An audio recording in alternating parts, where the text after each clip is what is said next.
Assalamualaikum warahmatullahi wabarakatuh. Halo teman-teman, kita ketemu lagi dalam channel YouTubeku yang membahas seputar informasi hukum, lalu kemudian seputar perkuliahan, mahasiswa, begitu. Nah, di video kali ini informasi hukumnya berkaitan dengan hal-hal yang berkaitan atau hal-hal yang menyebabkan perseroan terbatas atau PT itu menjadi bubar gitu ya, berakhir. Nah, nanti kita lihat alasannya apa saja gitu. Dan informasi ini berguna sekali buat masyarakat umum gitu ya, yang ingin mendirikan sebuah perseroan atau memang sudah memiliki perseroan terbatas alias PT. Lalu juga berguna nih buat mahasiswa hukum yang saat ini sedang mungkin mengambil mata kuliah hukum perusahaan. Nah, di sini akan aku jelaskan singkatnya saja gitu ya. Kalau misalnya panjang detail banget nih, perlu beberapa part gitu ya nanti videonya. Kalau kuliah ini bisa 1 semester gitu. Oke. Yang pertama, ini batasannya adalah di Undang-Undang PT ya, Undang-Undang Nomor 40 Tahun 2007. Meskipun sekarang telah ada Undang-Undang Nomor 11 Tahun 2020 tentang Cipta Kerja, tapi batasan pembahasanku adalah merujuk pada ketentuan ini di Undang-Undang yang aslinya sebelum diatur dalam Cipta Kerja. Oke. Ini dasar hukumnya sudah disebutkan barusan, lalu kita lihat definisi dari PT itu sendiri. Ada di pasal 1 ayat 1 Undang-Undang Nomor 40 Tahun 2007. Apa sih yang dimaksud dengan PT gitu ya? Nah, PT adalah atau PT atau perseroan terbatas itu adalah badan hukum yang merupakan persekutuan modal didirikan atas dasar perjanjian ya. Ada modal dasar yang terbagi atas saham dan memenuhi persyaratan di dalam undang-undang.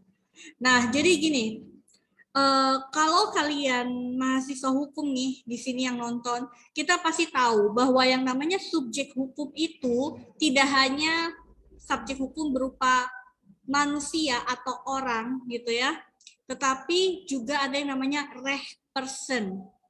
Nah, reh person atau badan hukum. PT, perseroan terbatas, ini masuk dalam salah satu kategori yang disebut dengan reh person tadi. Sehingga, gitu ya, sehingga dia dapat menjalankan, melaksanakan perbuatan-perbuatan hukum tertentu secara mandiri layaknya orang. Ya, jadi dia dianggap layaknya orang, tapi dia ini bersifat khas, yaitu badan hukum. Dia nanti memiliki kewajiban, melaksanakan kewajiban, memiliki hak. Dia juga bisa memiliki utang gitu ya. Nah, itu yang disebut dengan badan hukum. Siapa yang menjalankannya? Nanti ada yang namanya organ dari perseroan terbatas. Selanjutnya, nah, unsur PT sebagai badan hukum. Yang pertama sudah pasti ada persekutuan modal, artinya ada modal-modal yang dimasukkan secara bersama-sama.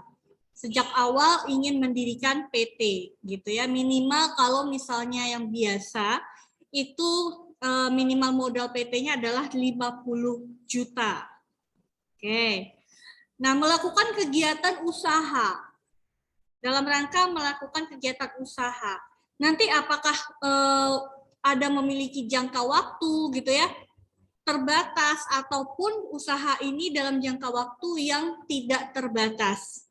Dan itu harus dicantumkan di dalam anggaran dasar PT-nya. Modal terbagi atas saham ya. Jadi nanti ada modal yang dimasukkan yang barusan saya bilang minimal ya 50 juta untuk modalnya. Dan terbagi atas saham. Didasarkan atas perjanjian. Oke, nanti dibuatkan akta pendiriannya. dan harus memenuhi persyaratan sesuai dengan peraturan perundang-undangan. Misalnya dalam hal penamaan, untuk nama PT-nya seperti apa, lalu kegiatan usaha yang diperbolehkan seperti apa, itu juga harus tunduk pada ketentuan undang-undang. Oke. Nah, persyaratan PT sebagai badan hukum. Di sini ada syarat material dan syarat formil atau syarat formalitasnya. Untuk syarat materialnya, saudara bisa lihat di sini. Yang pertama adalah memiliki kekayaan sendiri. Ya, jadi dia tidak dicampur adukan antara kekayaan para pendirinya dengan kekayaan untuk PT. Ya, memiliki tanggung jawab sendiri. Nah, ini juga. Nanti bagaimana ketika PT itu sudah sah mendapatkan status sebagai badan hukum dan PT yang belum memperoleh pengesahan sebagai badan hukum ketika melakukan perbuatan-perbuatan dengan perbuatan hukum dengan pihak ketiga itu seketika timbul kerugian, bagaimana pertanggungjawabannya? Nah, itu ada batasannya. Gitu ya. Ada pengaturannya sendiri. Lalu dia tidak dapat bertindak sendiri. Jadi hubungan hukum atau perbuatan hukum yang dilakukan oleh perseroan dengan pihak ketiga, ya berarti organ atau pengurus yang melaksanakan hubungan hukum dengan pihak ketiga itu atas nama PT-nya, bukan atas nama dirinya sendiri. Seperti itu. Dan ada syarat formal. Syarat formalitasnya ini dia harus memiliki akta pendirian. Nah, ini di kolom-kolom komentar channel juga banyak nih yang nanya, apakah harus ya wajib ya dibuatnya melalui notaris? Iya, gitu ya. Bahkan sekarang nggak hanya PT. Sekarang CV perkumpulan saja juga dibuatkan aktanya di notaris, gitu ya. Berdasarkan ketentuan aturan yang terbaru. Jadi akta pendirian PT dibuat secara notaril, di notaris. Dan adanya pengakuan dari pemerintah, maksudnya dalam hal ini pemerintah adalah yang mengesahkan PT tersebut, Kementerian Hukum dan HAM, bahwa PT ini sah menjadi badan hukum dibuktikan dengan adanya SK dari Kemenkumham. Nah, jadi saudara di sini yang udah mendirikan PT dicek, PT-nya ini sudah diurus enggak? Akta pendiriannya sudah diajukan permohonan untuk mendapatkan pengesahan enggak? Sudah punya SK pengesahan sebagai badan hukum enggak dari Kemenkumham? Nah, itu dicek. Kalau tidak, dia mempunyai konsekuensi yang berbeda dengan PT yang telah berstatus sebagai badan hukum. Gitu. Lalu, nih konsekuensinya. Ketika PT itu sah jadi badan hukum adalah sejak tanggal terbitnya SK dari Kementerian Hukum dan HAM. Di sini pasal 14 ayat 3 dikatakan perbuatan hukum yang diajukan oleh pendiri PT pada saat PT-nya telah berstatus sah sebagai badan hukum maka itu mengikat perseroan. Sedangkan PT kalau belum sah jadi badan hukum, maksudnya di sini dia belum mengajukan permohonan sebagai badan hukum atau sudah mengajukan, hanya saja belum terbit nih SK dari SK Badan Hukum dari Kementerian Hukum dan HAM, maka di pasal 14 ayat 1, ayat 2, ayat 4 Undang-Undang PT dikatakan perbuatan hukum atas nama perseroan sebelum perseroan itu memperoleh status sebagai badan hukum yang dilakukan oleh pendiri PT, ya, perbuatan yang dilakukan oleh pendiri PT itu menjadi tanggung jawab para pendirinya secara tanggung renteng, secara bersama-sama dan tidak mengikat perseroan. Nah, beda kan mengikat perseroan dan tidak mengikat perseroan. Artinya bisa saja manakala terjadi kerugian ya dari hubungan hukum atau perbuatan hukum yang dilakukan dengan pihak ketiga, pendirinya tanggung renteng secara bersama-sama dan itu bisa sampai harta pribadi para pengurusnya diambil. Nih, kalau ketika dia sudah sah sebagai badan hukum, batasan, ada batasan sampai di sejauh mana pertanggungjawaban manakala PT mengalami kerugian. Biasanya batasannya adalah sebatas pada modal yang dimasukkan oleh para pengurus gitu. Lanjut, organ PT atau pihak dalam PT. Nah, pasti kita udah sering dengar ada direksi ya, Dewan Komisaris, dan RUPS. Jadi ini RUPS itu rapat umum pemegang saham.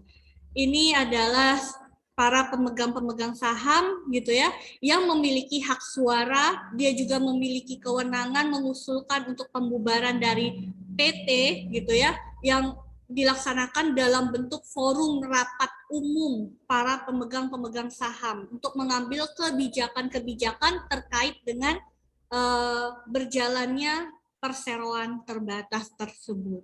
Kalau direksi dia yang melakukan pengurusan, dia yang menjalankan usaha dari PT tersebut. Kalau komisaris dia yang bertindak sebagai pengawasnya. Oke, itu simpelnya seperti ini ya teman-teman ya. Lalu kemudian kita masuk pada pembahasan inti. Nah, sebab terjadinya pembubaran PT. Karena PT ini kan erat dengan kaitannya menjalankan kegiatan usaha.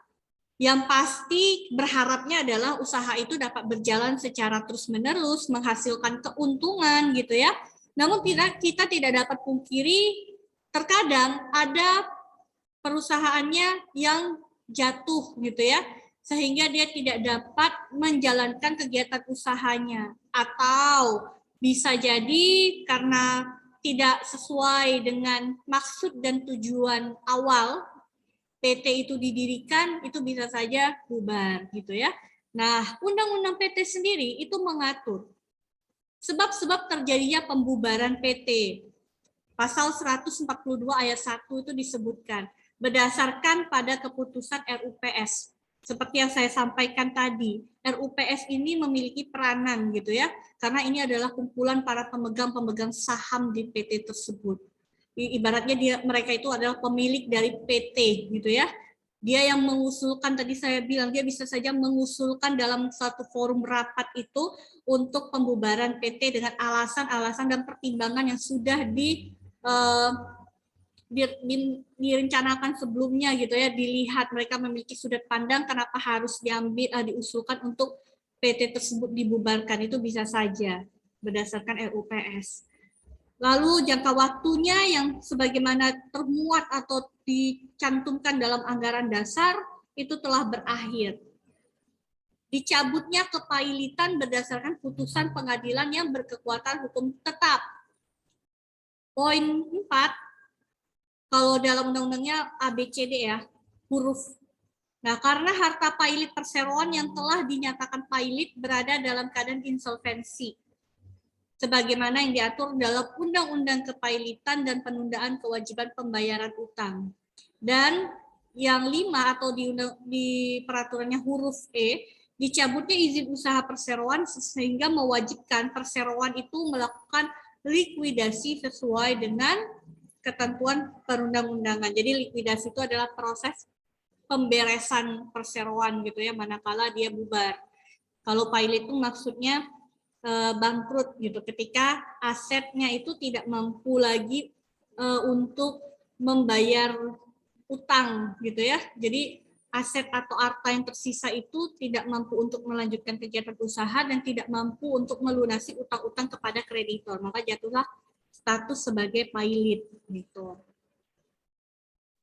Oke, bubarnya PT berdasarkan keputusan RUPS. Jadi pembubaran PT di sini melalui forum RUPS bisa muncul dari usul para pemegang saham, dari direksi maupun komisaris. Alasannya beragam, bergantung daripada sudut pandang para organ PT ini.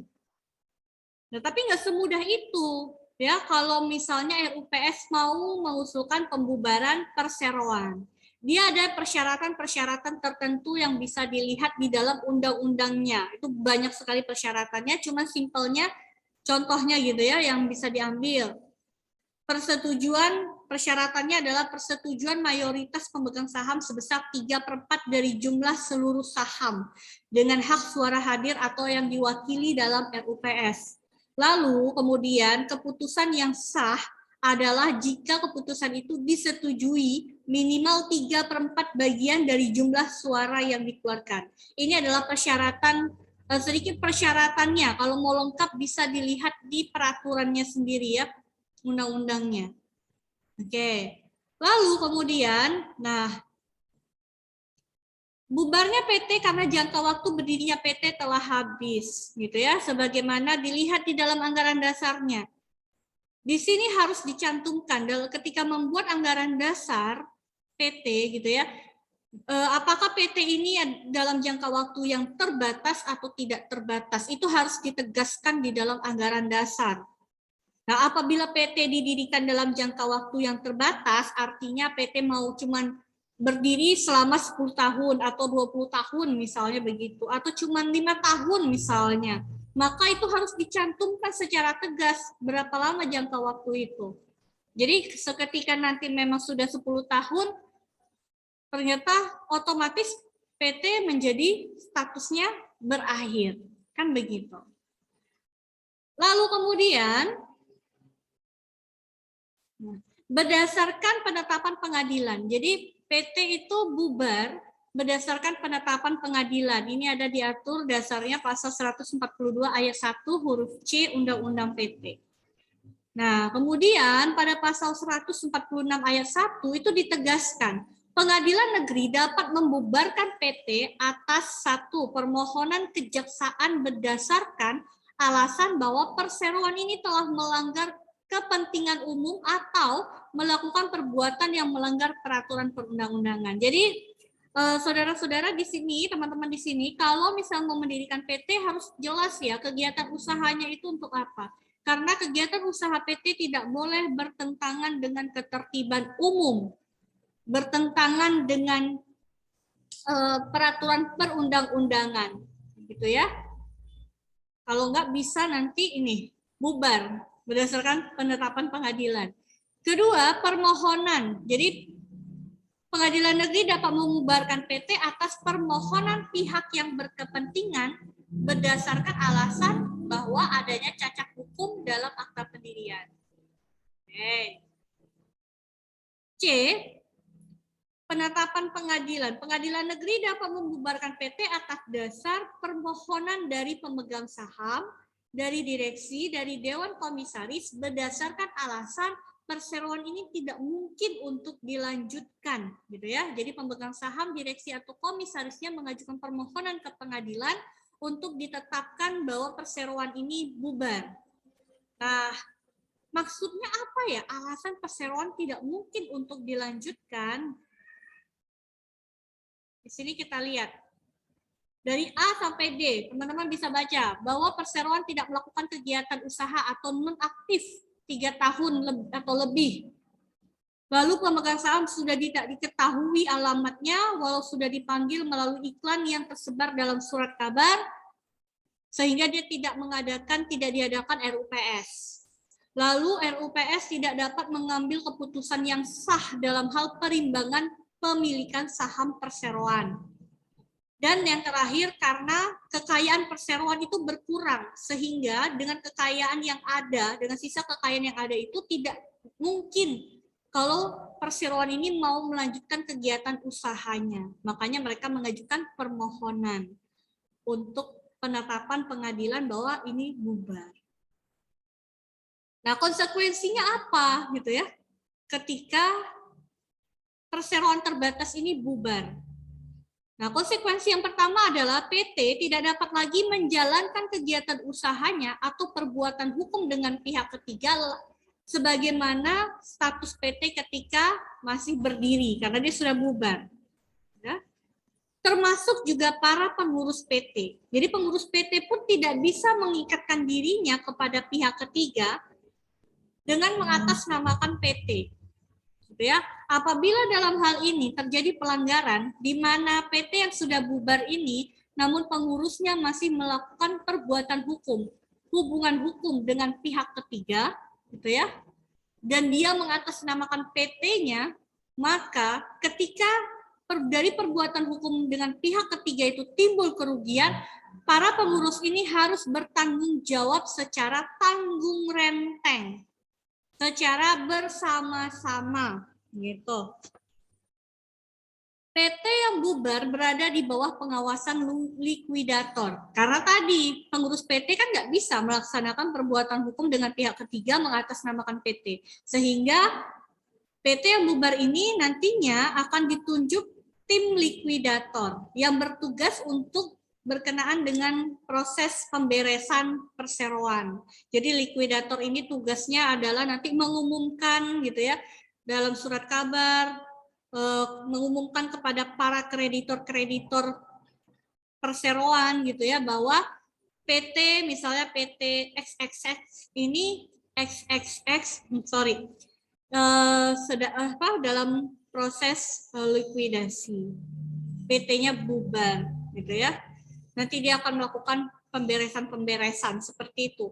Likuidator ini bisa jadi dari PT-nya sudah ada gitu ya, ketika dalam anggaran dasar sudah dicantumkan nanti siapa yang akan bertindak sebagai likuidator, atau bisa jadi karena tadi berdasarkan penetapan pengadilan, likuidatornya adalah yang ditunjuk oleh pengadilan gitu ya. Intinya yang nanti melakukan pengawasan pemberesan itu adalah likuidator.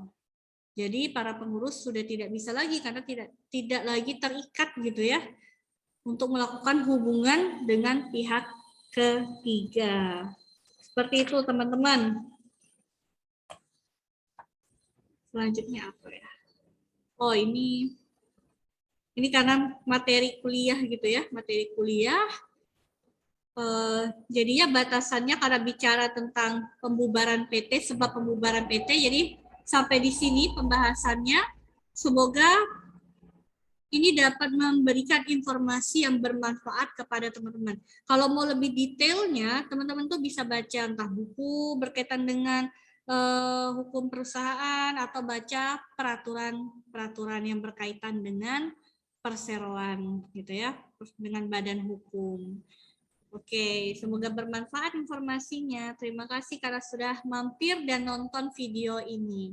Assalamualaikum warahmatullahi wabarakatuh.